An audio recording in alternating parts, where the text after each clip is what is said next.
computer. There we go. Okay, so we're about to start Sefer Yetzira, chapter 1, Mishnah 3. And let me just show it to you on my screen. Those people who are on Facebook will not be able to see it.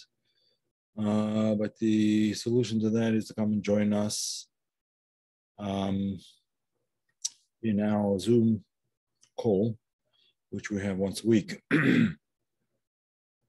on Sefer Yetzira, and then we have another once a week on other classes. In any event, you can contact me at kabbalah-decoded@gmail.com to get put on the list and to get the link and so on and so forth. The classes are free. I don't know how this works exactly, but I forget about it. Facebook is not my thing. Okay, so I will just read it in Hebrew as I usually do, and then I will translate into English. There's already a good translation here. This is Arya Kaplan's translation.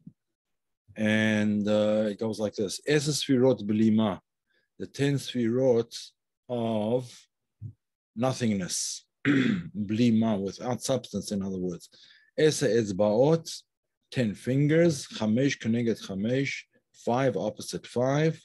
Uvrit Yachid Muchuvan Be'emtza, and the covenant, the unitary covenant, the singular covenant, as he puts it, in the middle, the milat halashon, the milat hamaor, the circumcision of the tongue and the circumcision of the membrum. The membrum is the male organ. Now I'm going to explain all of these things, don't worry. But that is the basic concept of the Mishnah. 10 Sfirot of nothingness corresponding to the 10 fingers, 5 opposite 5, a covenant in the middle, circumcision of the tongue and of the membrum. Now we are going to try to explain all of these things in some detail. What's my Facebook? Moshe Miller, I think it is. Yeah, maybe Rabbi Moshe Miller, I don't remember. Or Kabbalah Decoded, but I think it's Rabbi Miller because, Moshe Miller, Moshe Miller.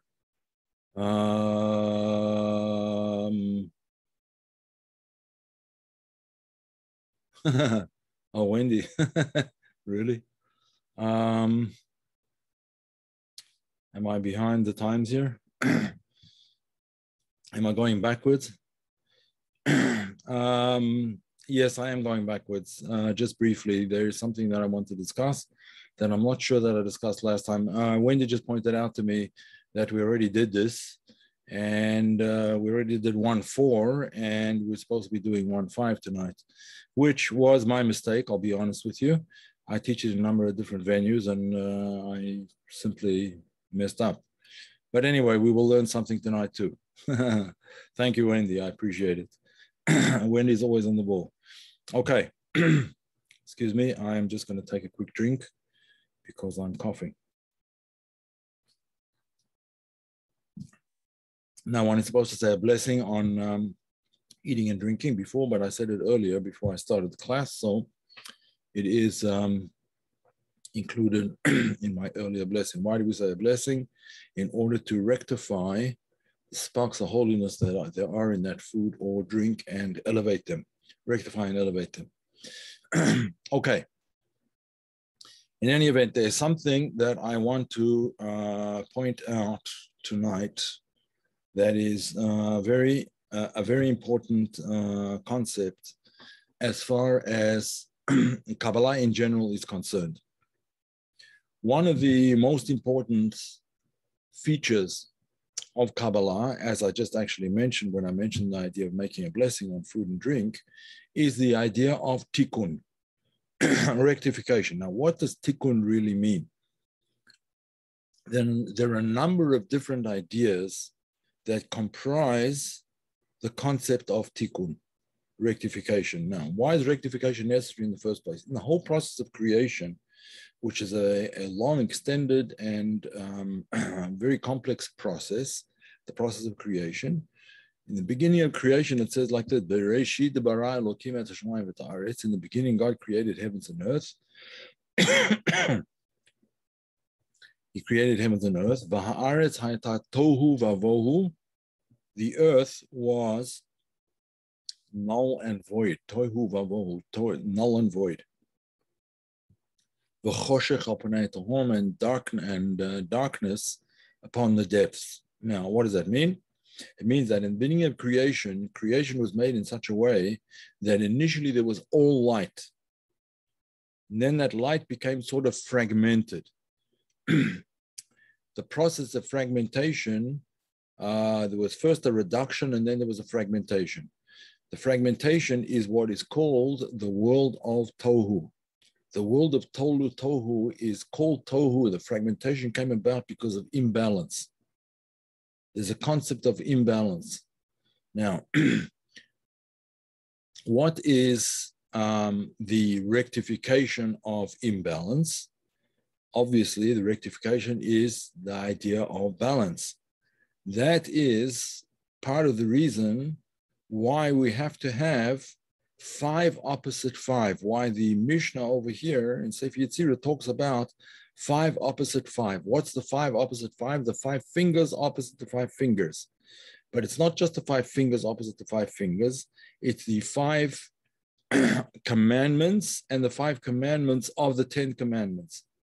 5 between man and God, 5 between man and man.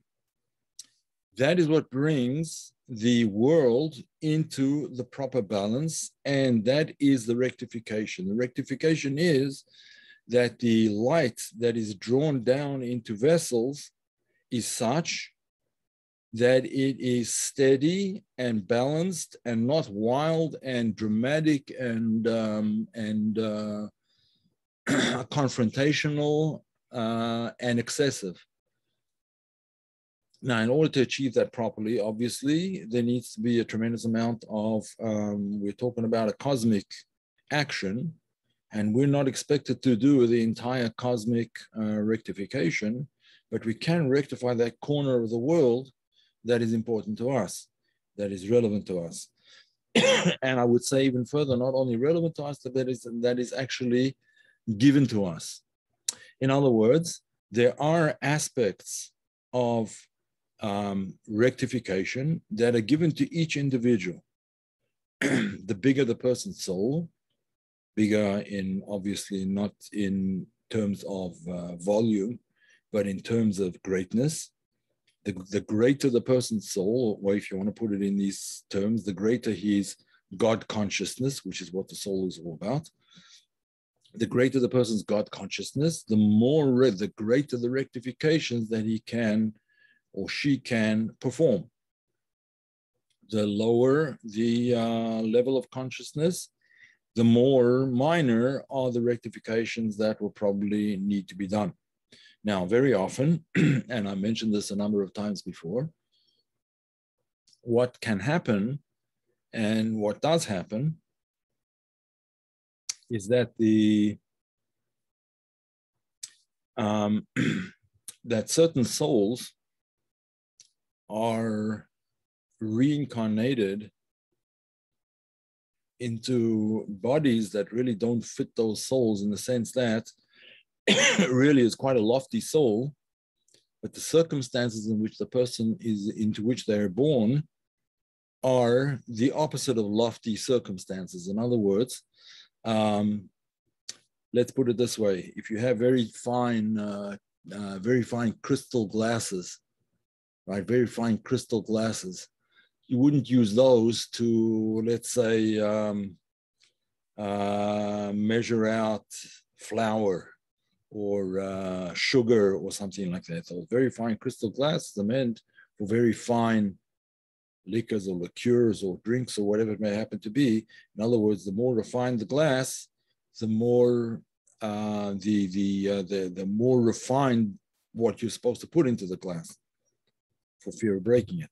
Similarly, we wouldn't be drinking champagne, let's say, from a beer mug. You know, you don't drink champagne from a beer mug, or from a paper cup. Now, I know that we all do things like that, of course, but we're talking about like in theory, in elegance-wise. In other words, the lights have to fit the vessels properly, but it sometimes happens that the level of light, the level of soul that's brought down into a vessel can be much loftier than would at first appear given the coarseness of the vessel that it's in. And that also is something that needs to be rectified, usually by the person who receives that soul, or alternatively by a great tzaddik, a holy soul, a tzaddik, a righteous, a holy person, who sort of reaches out and rectifies that soul. Now, that was one of the things, in fact, that the Baal Shem Tov was famous for, was rectifying the souls of, rectifying lost souls to a large extent. And he was very successful in doing so. And many souls that have been sort of wandering around, waiting for some kind of tikun, waiting for their rectification, eventually found it through the Baal Shem Tov and his disciples, and so on. So that's one of the reasons, actually, that we go and visit a tzaddik, and even if he's not alive, but even the grave of a tzaddik. I was just at the Tziyun grave of the Baal Shem Tov, and that is one of the things that is an important feature of his teachings.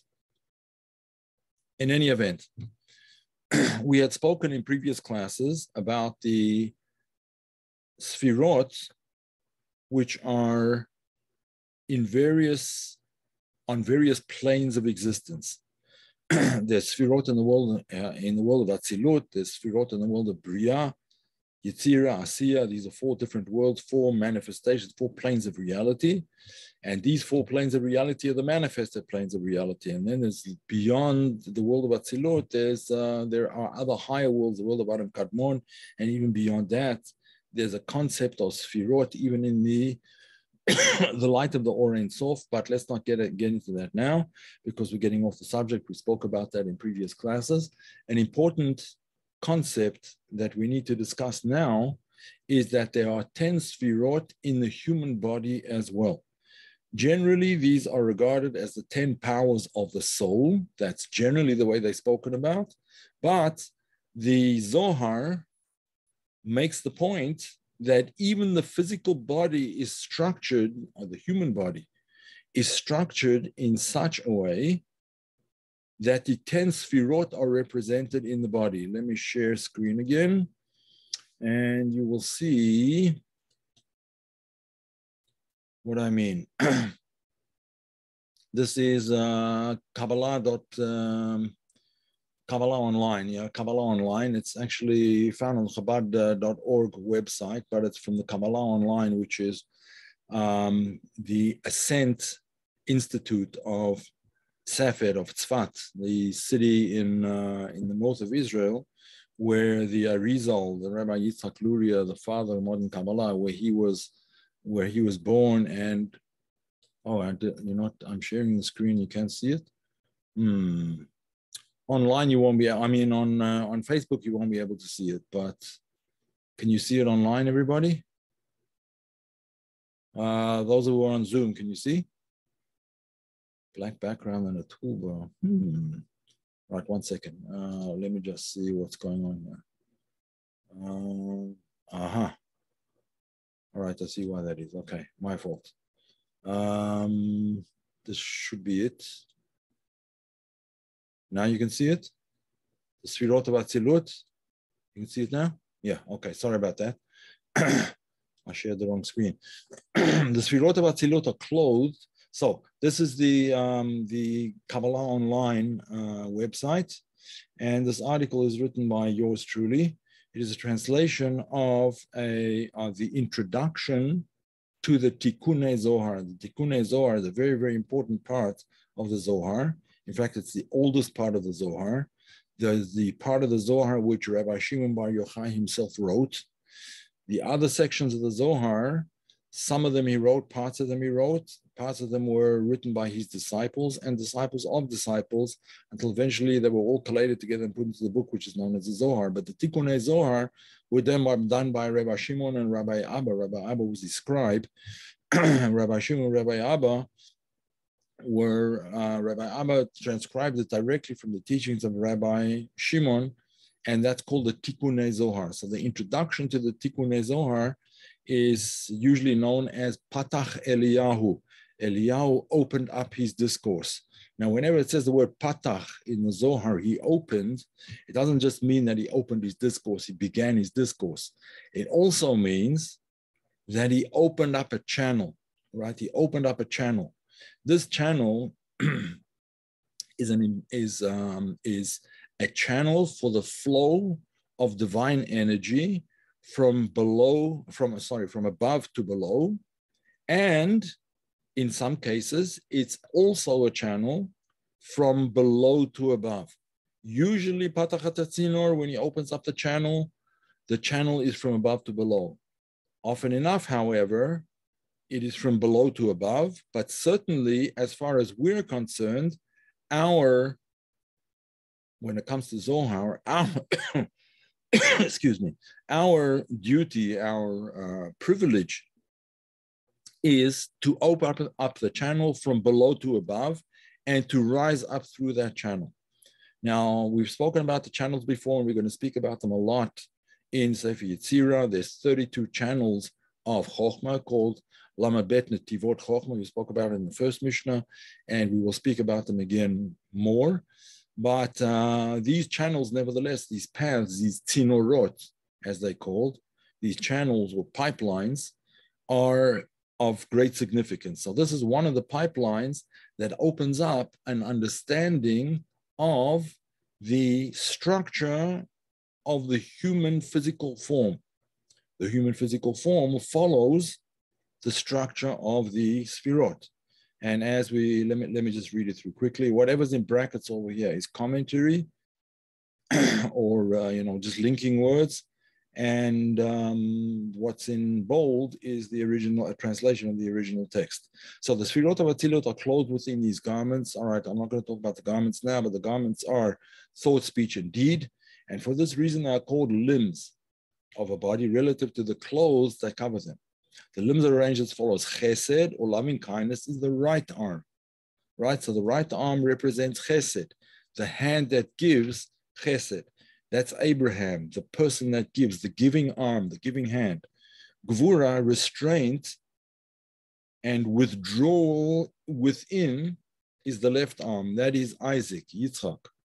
Tiferet, harmony of the two of them, is the torso. That is represented by Jacob, Yaakov. Netzach, dominance, and Hod, empathy, are the two legs. Yesod, foundational channel, is the body's extremity, the sign of the Holy Covenant, the sign where Jewish boys get their circumcision, the Brit Milah. And Malchut, kingship, is the mouth of the Holy Covenant. It is therefore called the oral Torah.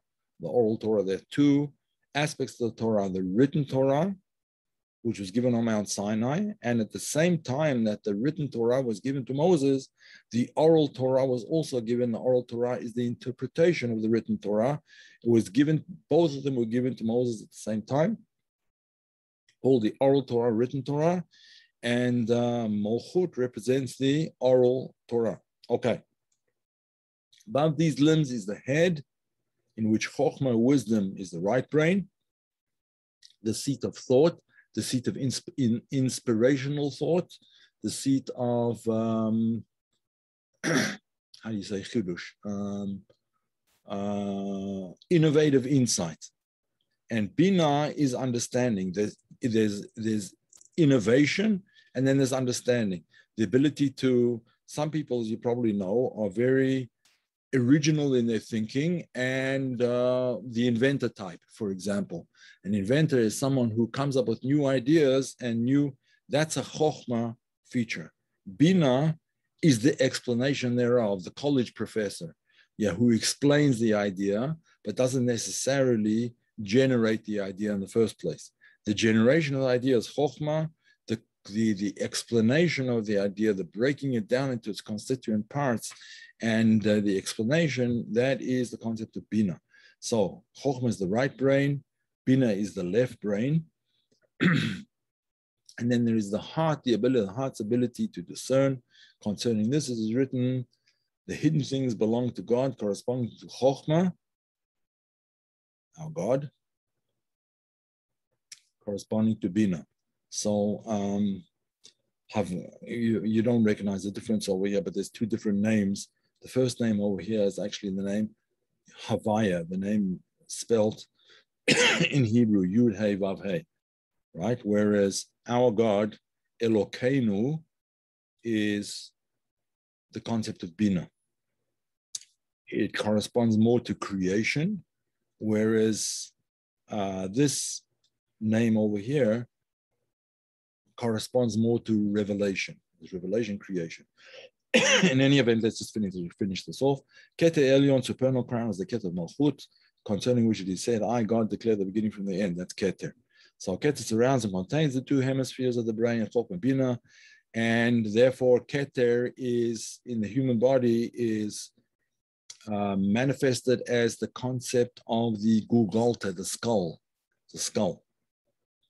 Okay. So this is a whole unified system, etc., etc. You can see more about that over there if you want to go to the I'll just copy it into the chat, and you can go over there and have a look and study it in greater depth if you wish to.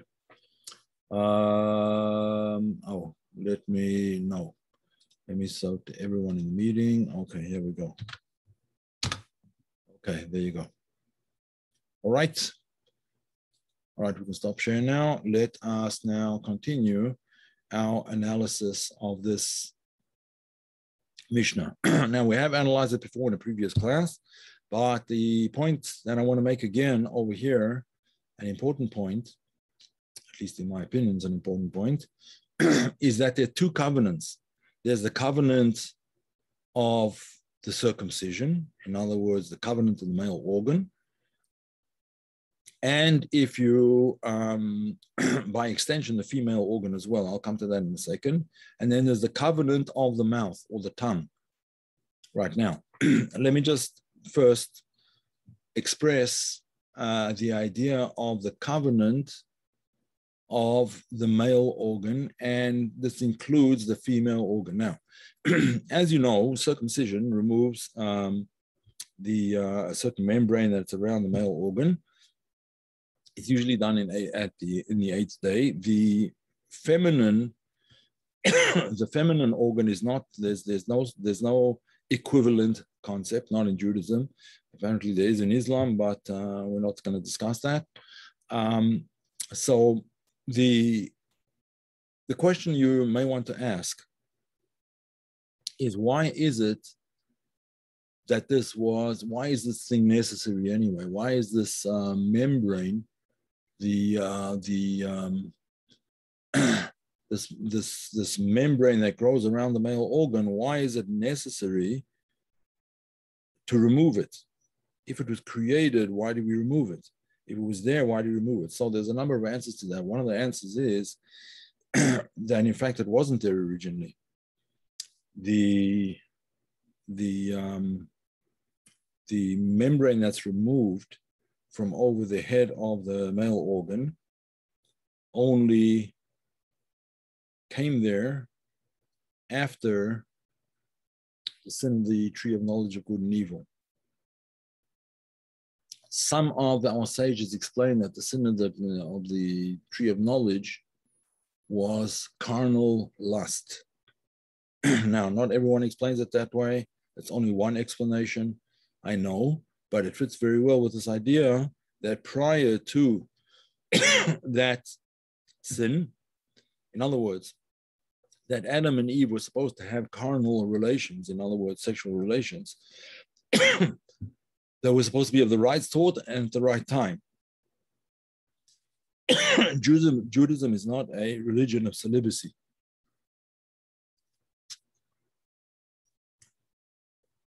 I myself have a large family.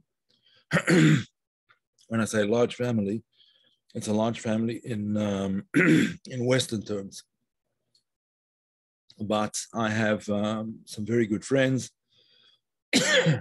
teachers, who had one of my teachers had 17 children. 17 children they have. That's a large family. I have another someone I know. He passed away already. I'm not sure about her. They were quite a bit older than me. Probably by this time she did pass away already, but they had 21 kids. 21 kids. Now you may ask, what on earth? How do you live with 21 kids? And the answer is, nothing is easy. Once you have 2, 3, it's already, you're in the on the track. You're on the tracks, and it's not as difficult as you think it is. In any event, that was their goal. We don't use, except when necessary for medical reasons, but we don't prevent pregnancy by using some kind of method of prevention. But the goal is to have as many children as you possibly can. That is, and I have many friends who have many more children than I do.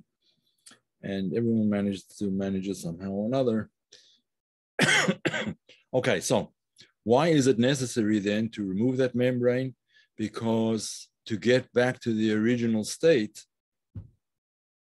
where, people will argue there's health reasons for it, this idea. That's not the main thing, right? That's not the main thing. It's the main thing is that there is a requirement. There's a requirement to restore or rectify that original carnal lust. There was a proper time for that. That proper time that was supposed to wait until the Sabbath before engaging in sexual relations. They did not wait for the Sabbath, and that's why things happened the way they happened. Now, let's not get into that whole area of discussion. It's a discussion on its own, but the idea is that there are 2 places that need to be circumcised. We just discussed the circumcision of the male organ. Now we have to discuss the circumcision of the mouth, or the circumcision of the tongue. Now, what does that mean? There's no physical operation per se that's done when we talk about the circumcision of the tongue. The circumcision of the tongue, or the mouth, the lips, is holding back from speaking negatively. Holding back from speaking negatively. Why? Because negative speech is just as bad as uncontrolled sexual encounters, and can even be worse. And in fact, one often leads to the other. The uncontrolled speech, or speech that tends towards negativity by highlighting negative aspects of another person, or negative aspects of creation, or the world around us, where it's not true. But by highlighting negative aspects of our fellow human beings, that in fact causes, that's called the pagam halashon, the blemish of the mouth, which then leads to blemish of the organ. It leads to promiscuity and so on and so forth, and getting involved in relationships which are unhealthy and not beneficial. So one has to be very careful about speech, and that's called the circumcision of the mouth. But the circumcision, removing the coarse outer layer of the mouth, so to speak. In other words, not getting involved in such speech is not sufficient. That's only the first step. The second step and subsequent steps are the subsequent steps have to do with bringing light into the mouth, so to speak. When I say bringing light into the mouth, I don't mean a flashlight or anything like that. I mean making your words light, making your words radiant, making your words shine by not by lavishing silly praise on things that don't deserve it, but by highlighting what is positive in another person's life, what is positive in another person's behavior, what is positive in another person's demeanor or way of looking at things, whatever. That's what's called bringing light into that situation. Because you bring to light the hidden powers of the other person, and in fact, the hidden powers of oneself as well. By focusing on the positive, by focusing on the good, by focusing on the beneficial, one brings out one's own concealed abilities and powers that sometimes we don't even know we possess, and bringing them out not only in ourselves, but we try to bring them out in other people too. That's a tikun for ourselves, a tikun for others. Tikun, again, rectification. That rectification is building someone up by bringing out their positive inner core. That's called the rectification. That is tikun. And that is a requirement. But these two things are the circumcision of the organ and the circumcision of the mouth are in the same line. One is more spiritual, one is more physical. Now, it works both ways. It's not only that the circumcision of the mouth, the tongue, affects it's not only that the mouth or the tongue affects the organ, such that negative leads to negative and positive leads to positive. When I say positive leads to positive, in other words, positive speech and etc., leads to positive results down and down below. In other words, that one gives birth to children who are, or at least have the potential to be, holy children, to be radiant children, children who bring light rather than darkness into the world. But it works the other way around. Promiscuity in the lower extremity, in the lower organ, leads to promiscuity in the mouth, promiscuity of speech. And so it goes both ways. It doesn't just go from the mouth to the organ, but from the organ to the mouth as well. And therefore, one has to be circumspect is the right word, careful about about the relationships one gets involved with. Obviously, there's a whole series of classes on its own, the concept of relationships, but nevertheless, suffice it to say, a word to the wise. If one is in a destructive relationship, in other words, a relationship that doesn't bear fruit in terms of light, it doesn't bear light, it only bears darkness, it's time to reconsider whether that relationship is worth maintaining. All right, ladies and gentlemen, any questions? You can write in. I don't know what you do on Facebook, but I assume there's somewhere you can ask questions. I don't know how it works, but online, you're welcome to ask questions if there are any. From all a lot of self to less lofty circumstances, body. Can you say that again? One thing, an example, so was slave reincarnated into a prophet. Multiple prophets, actually. I think Abraham's slave, I think you said, yeah. Abraham's slave was Eliezer, was actually, he was a lofty soul. He was a lofty soul, but there was also the soul of Ovadia. Ovadia was the reincarnation of Eliezer, Eved Abraham.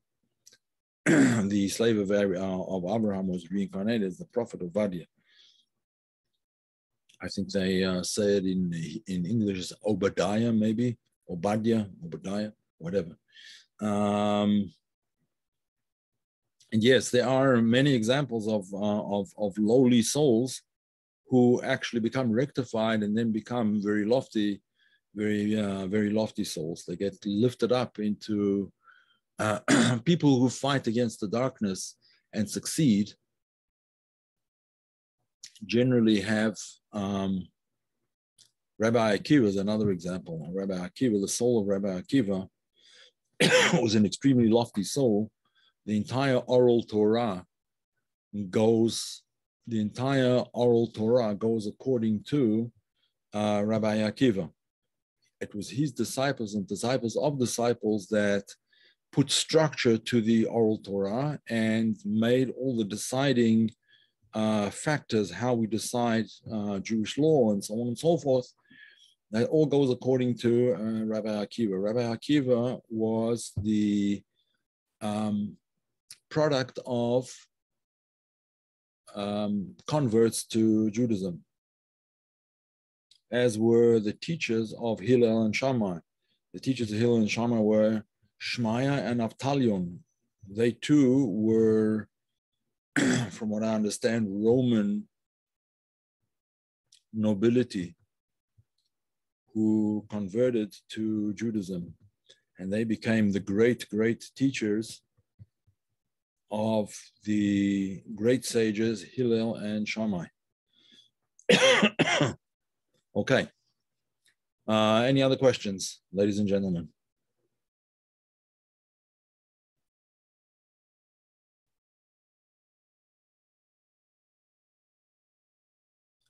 All right, it is just about the eve of Rosh Hashanah, the Jewish New Year, which is next week, Tuesday, Wednesday. So obviously we won't have any classes on Tuesday, Wednesday, on Wednesday or even Thursday, because Thursday is a fast day and I'll probably be a bit wiped out at night. So we won't have another class until the following week. But I am intending recording a couple more classes, either early next week or maybe even if I get a chance on Friday. I'll post it in the YouTube channel, Kabbalah Decoded, our channel, under the playlist of Otzrot Chaim. Otzrot Chaim is one of the works of the Rizal, and I intend to give a few more lectures, shortish lectures, probably between 20 and 30 minutes each lecture, on basic topics that are found in Otzrot Chaim, usually following the order of Otzrot Chaim itself, in order to be able to explain certain ideas. Next time we get together for Sefer Yetzira, we will continue from where we left off, which will be 1.5. But I think that this class was useful from a certain point of view. I wanted to everyone to be aware of two main concepts over here. Part of the concept of tikun is balance, the proper balance of things, that you have to have the right and the left and the right balance between them. In other words, self-discipline and on the one hand, and outgoingness on the other. Now, some people are going to be more, some people are going to be less, but there has to be some kind of a balance in the middle, and balance in our verbal and sexual relationships with everybody. Yes, there will be a class tomorrow. There will be a class tomorrow, and tomorrow's class is going to be more about the upcoming holiday of Rosh Hashanah, the Jewish New Year, and what that really entails and what it's all about. And I may, if I manage to do it by tomorrow, I may be able to give you some predictions for the outlook for the new year. I don't want to say predictions, is probably the wrong thing to use, but the wrong term to use, but some outlook of what possibly could happen during the new upcoming year, Tafshin Pei Beit 5782. Okay, folks, good night, and I need some rest. Huh? I said it was going to be a good year, and I'm sticking by that. God willing, it will be a good year. It will be a good year. We have to know how to look for the good in anything, even if it's ostensibly not good, but we have to know how to look for it. But it seems to me that this year, it's because it's actually in Hebrew, it's in the Jewish calendar, it's a Shemitah year. Shemitah year where the land lies fallow for a year. So it's kind of a Sabbath year. It's a year of Sabbath for the land. The land has a Sabbath year once every 7 years where the land lies fallow and regains its strength, so to speak, just as we do by taking a day off on Sabbath. The earth also has a Sabbath dedicated to it. This obviously is only in Israel, not in outside of the land of Israel, but nevertheless, spiritually speaking, it is a universal phenomenon called the year of Sabbath year for the entire world.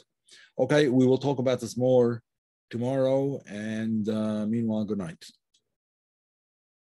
You are welcome. I will be posting this online, Kabbalah Decoded on YouTube, the Kabbalah Decoded channel on YouTube. All the best. Good night.